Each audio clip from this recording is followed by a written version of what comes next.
Here. This should be a fun one today as we're going to go over the all 22 coaches film of the Broncos offense versus the Green Bay Packers in what was a thrilling game. Bo Nix's best game of his career, not even close. You know, he wasn't perfect by any means. There were 3 or 4 passes that probably could have been and maybe even should have been interceptions, but they were not. They were not interceptions, and the amount of passes that he made, the unbelievable throw to Troy Franklin on the touchdown, the Cortland Sutton throw, you know, rolling out to your right, about to run out of bounds, you're throwing behind defenders' shoulders. So many amazing moments in this game for Bo Nix. So what was this game is the question. You know, as Bo, if you wanted to just know the stat line, Bo Nix ends up 23 of 34 for 302 yards, and he threw for 4 of them touchdowns in that game against the Green Bay Packers. So what does it mean? Well, hopefully this is the new bar, right? So we raised the bar. We know that. And the question is, are we going to be chasing that bar, or is that bar now the new standard? And that's where Bo Nix is going to play from here on out, because that was a top 5 quarterback. Simple as that. What you saw against the Green Bay Packers, that looks like a top 5 quarterback in the NFL. So we'll dive into all that. But before I do it, I need to take a quick second to thank my title sponsor, Safeway. Couldn't do Mount Polumbus Speaks without Safeway. Safeway's been a tremendous partner of mine. There is a difference in where you shop. Safeway, fresh foods, local flavors. They support local small businesses. So when you shop at Safeway, you are supporting your local small businesses. They cut their fruit fresh in store every single day, and they've got an incredible app that you want to make sure you download. Order directly on the Safeway app. You're going to save time, you're going to save money, and before you blink your eye, that food will be on your doorstep. Safeway, fresh foods, local flavors. Make sure you go check out your local Safeway store today.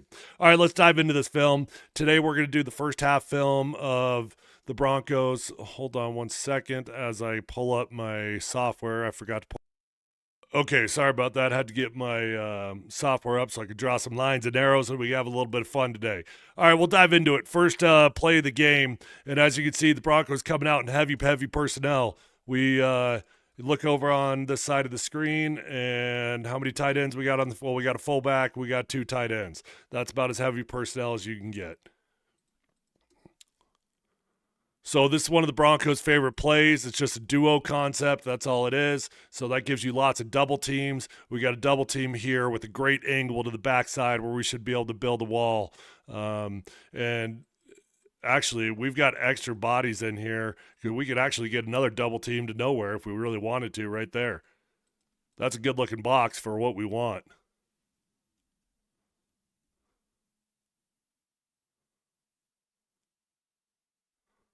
RJ Harvey was not electric in this game, but I did think he had a handful of really quality runs.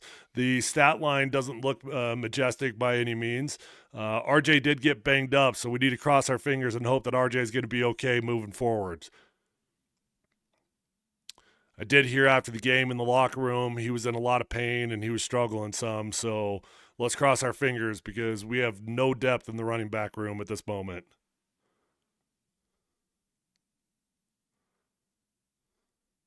Okay, so we call this 19 push, 19 Wanda, depending on the scheme that you're in. That means we got to push front side. Offensive line is responsible for every linebacker that's in the box. Probably because we're out leveraged by these linebackers means you're probably not going to hook them. In theory, when you're looking at this, just pre-snap, RJ Harvey should probably be thinking press it, and then we're going to cut it back because you'll probably build a wall on the backside. Doesn't always work out that way. Yeah, this linebacker.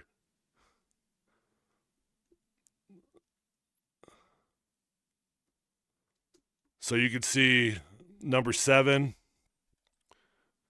Watch this guy right here. He's going to honor the zone read. So he's going to see Bo Nix fake the zone read. That means he's going to flow all the way backside, which is going to leave a huge vacancy for you to run through.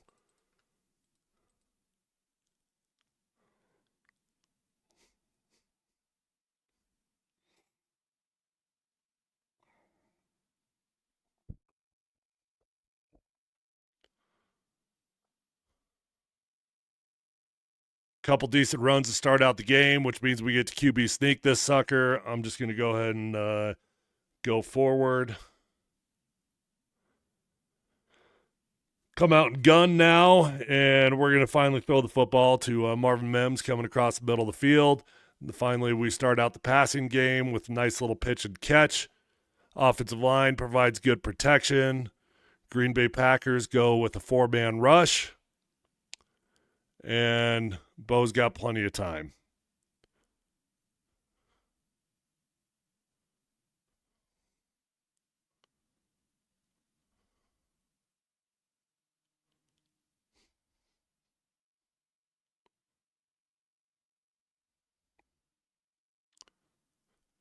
I like how quickly Bo gets this ball out of his hands. I'll show it from the other angle. He really can't wait another second. If he waits just a tick longer, this is probably going to be an incompletion or even worse. It could be an interception even. Bo's going to get to the top of his drop. 1, 2, 3. Doesn't even take 3 steps. He's really just 1, 2. And ball is out of his hands. Gets that out to Cortland Sutton really quickly. Good timing. And unfortunately, we're going to get a fumble after a decent start to our first drive offensively. R.J. Harvey has got a decent little run going, and he's been okay. He's not been a liability at this point. I was wondering, Broncos coming out in a duo look again. You see all those extra tight ends on the right-hand side. Same duo play that I already drew up for you guys earlier in the game. A lot of times when a young running back fumbles the ball early in the game, they get in the doghouse and coach doesn't go back to him. He says, okay, you're going to put that ball on the ground early in the game. Well, I no longer trust you. They did go to Jaleel McLaughlin on the next drive, which we're about to view right here. They don't have much success with Jaleel in the backfield. And after this drive, they go straight back to R.J. Harvey. And Sean Payton says, look, you're my guy. He did draft him. He does have faith in him. But a lot of coaches, they'll put their players in the doghouse for the rest of the game. Sean Payton decided after giving Jaleel a couple carries here that he was going to go ahead and go back to his young draft pick in R.J. Harvey for the remainder of the game.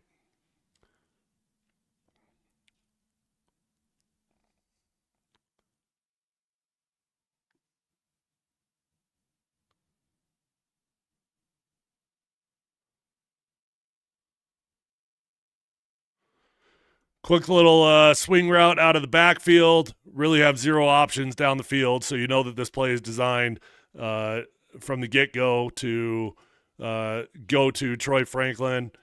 You'll see all your wide receivers are engaged in blocks. We got a block, we got a block, we got a block. This is literally our only option. So we're going to throw it out here and count on these two guys and try to make a play.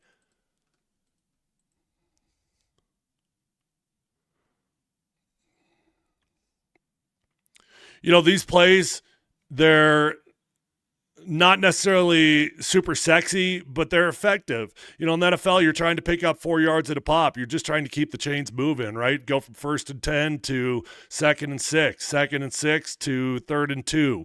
And if you can manage 3 to 4 yards every single play, you're honestly going to have a lot of success offensively.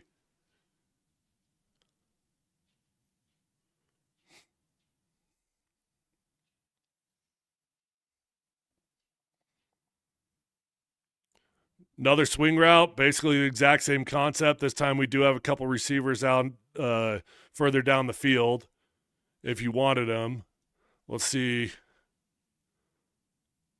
Let's watch from the other angle. Pretty good block from Adam Prentice. It was not his fault that this play didn't go anywhere. Prentice is your lead blocker out there, your fullback. You're playing him in a tight end position. You can see him. He's right here.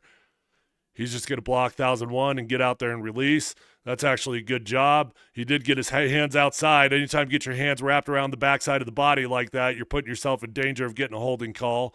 There was no hold there, and it did not get called. But just nowhere for our man to go. Nowhere for our man to go. Tyler Bidet. So 2 drives and no success offensively. Let's go to the second quarter. That was pretty quick, huh? Just 2 quick drives and we're already to the second quarter.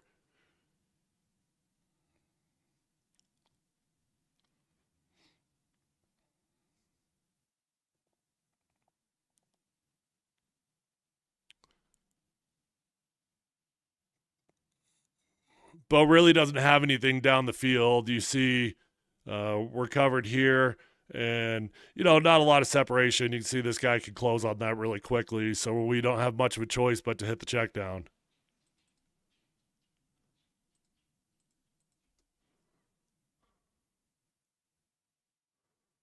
We do get a holding penalty called on this one on Garrett Bowles. Let's check it out from the other side, see if it was legit or not.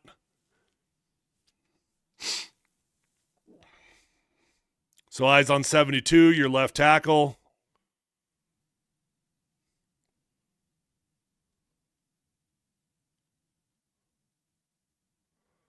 That's pretty weak, honestly. He's got his hands inside the chest.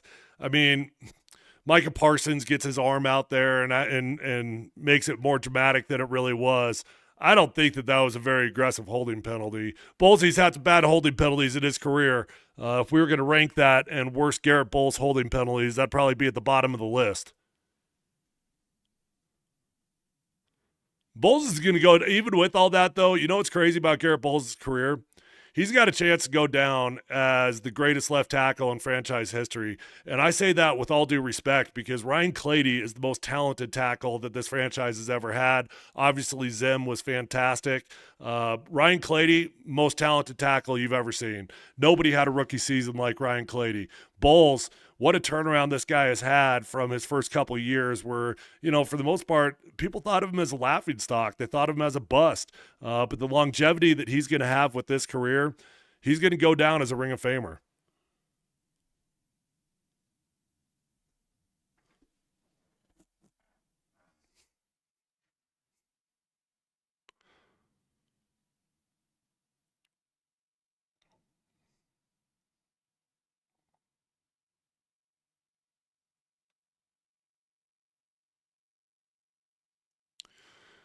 RJ Harvey does like to get the ball outside. He's been doing a better job of trying to keep it within the tackles when it's designed to stay within the tackles. This play is fine. We are trying to get this ball outside if we can. And so RJ is doing the right thing. Why is he doing the right thing? Well, let's follow our lead blocker. Who's our lead blocker? Adam Prentice. We got a fullback on the field. Adam Prentice is leading up for that first backer in the box. He's going to bounce it all the way outside, and we're just going to patiently follow our lead blocker.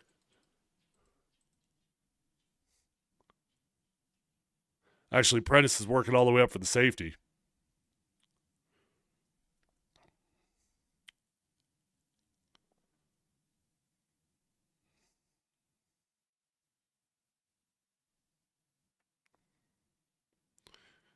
Man, the amount of snaps that Adam Prentice has been getting the last few games, it's pretty wild.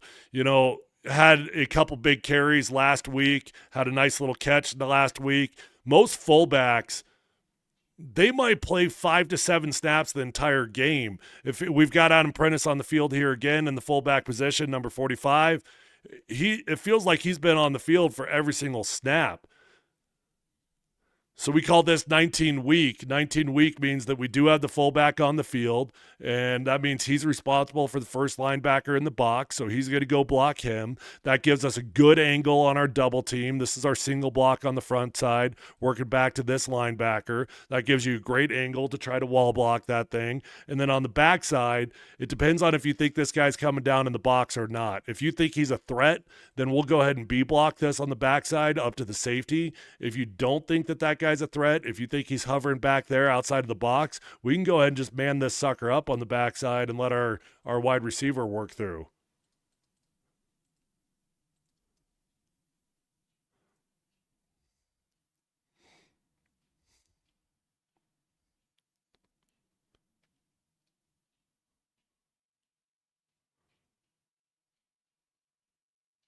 Broncos go no huddle here, which they did a whole lot of tempo in this game. Sean Payton talked about it after the game. They did it by design. They wanted to play tempo. They wanted to make the Packers feel the altitude as much as they possibly could.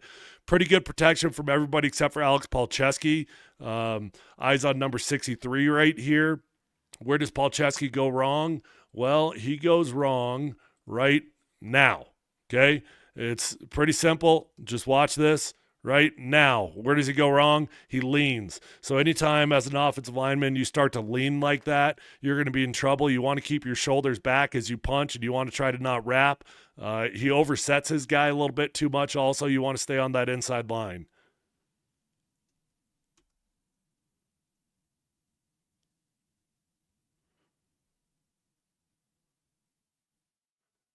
Okay, I'm going to skip over this because we're going to get a false start on Tyler Bidet. There's nothing to watch other than the false start. Moving on to the next one. We're going to get a little bit of a, if you want to call it a gadget play, you can. It's not really a gadget play. It's just a fly sweep to Marvin Mims. This is a good gainer. You pick up 8 yards off of it. Just let Marvin turn the Jets on and use that speed to get around the corner.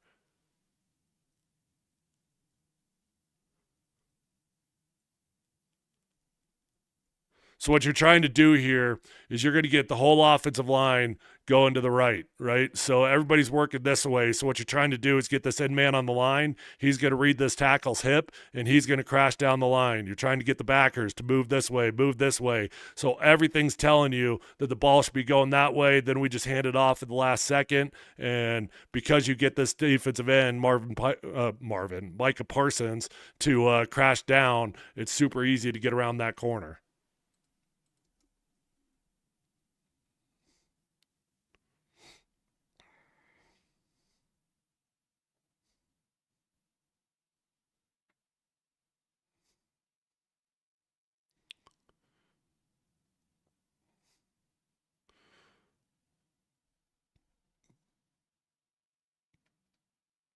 Okay, so we got screen action going on here. I'm going to try to get the tight end dump off.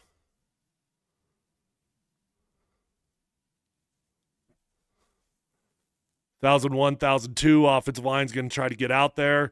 Micah Parsons. So here's what Evan Ingram, we're trying to block 1,000, 1,000. Then we're just going to release this guy, and the hope is that he's going to run up the field. Evan Ingram's going to go 1,000, 1,000. Then he's going to try to release out here. And unfortunately, because Mike Parsons is a smart dude, he does not rush up the field. He stays on his hip. That means we've got no action. We got no play.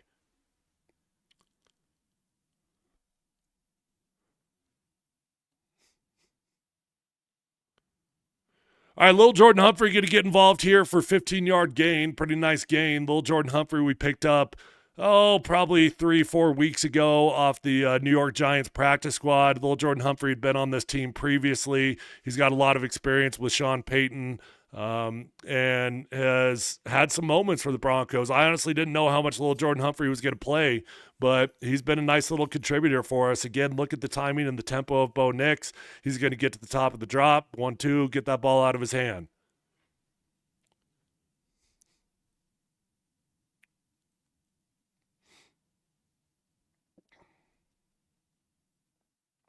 Pretty good blitz pickup here, too, by the offensive line and Tyler Bidet.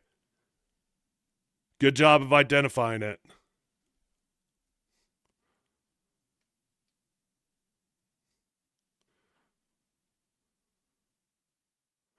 Bo's going to have nowhere to go on this one off the play action shot, so he's just going to scramble around and get about a yard, just enough to avoid the sack.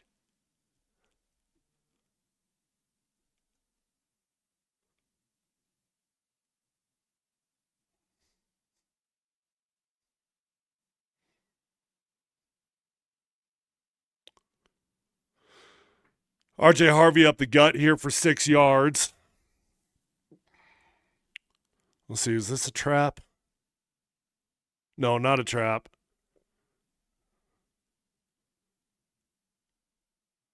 Probably call this a counter. You got the whole offensive line working to the right. We're working up for a front side linebackers. We can work all the way up there. We're going to kick out, and then we're going to flow action and kick out the end man on the line. RJ Harvey's going to step here and then try to come back.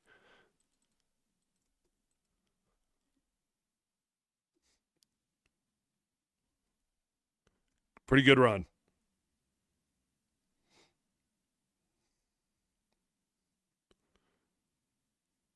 Michael Bandy, welcome to the big show, my friend. Michael Bandy, who's been elevated and demoted a million times since he's been a part of this Broncos squad for about 3 years now, brought up to the 53. He gets his touchdown. Watch Bo Nix and Cortland Sutton, how they celebrate their man. This team's got great camaraderie. The brotherhood is strong. Bo Nix is freaking fired up for Michael Bandy to get his first NFL touchdown. Watch number 10. He's running all the way down there. Come here, young man, want to celebrate with you. And then at the last second, he tails off to go get that football because he realizes that Michael Bandy put his first touchdown ball on the ground. And Bo and Cortland Sutton wanted to make sure that Michael Bandy could keep that football, put it on a mantle, save it for the rest of his life.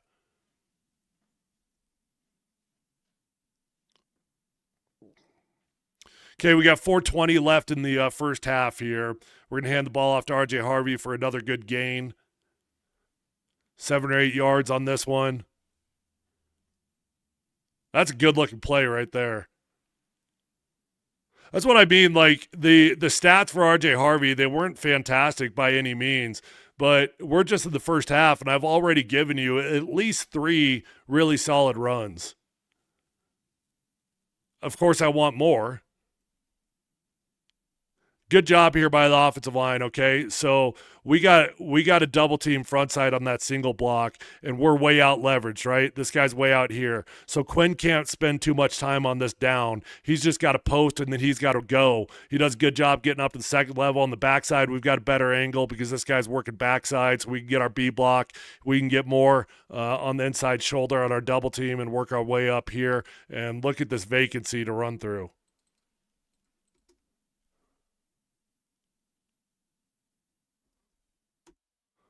Packers were just giving us exactly what we wanted on that look.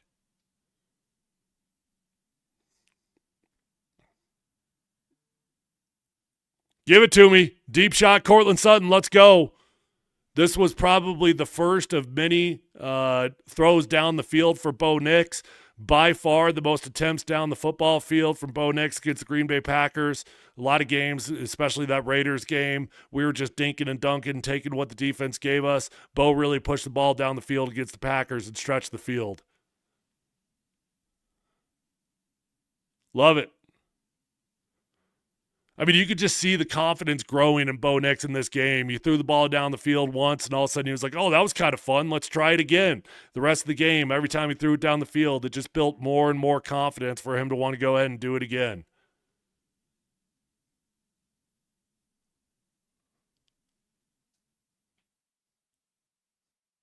Oh, that was a dangerous play there. That could have easily been a pick six.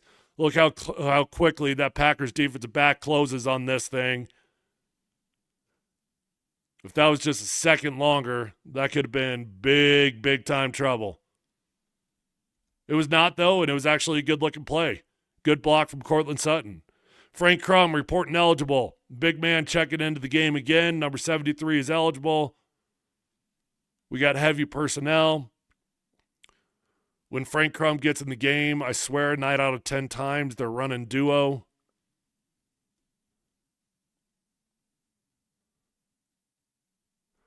And again, they're running duo on this one as well. So what's duo? Duo is double teams. We got double team here. We got double team here, backside. We're going to kick out.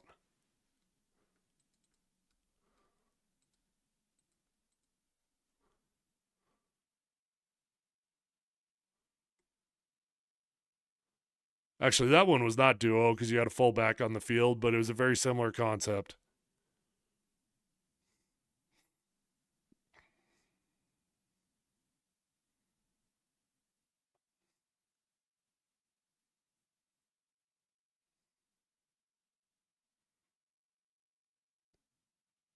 Threading the needle, baby. Little Jordan Humphrey, welcome back to the club. Here's a touchdown for you, Bo Nix. That's a tight window right there. He throws that ball 6 inches further inside. You might have an interception, but he does not. He puts exactly where it needs to be, and we got ourselves a touchdown. Great throw from Bo Nix. Second touchdown throw of the game already in the first half.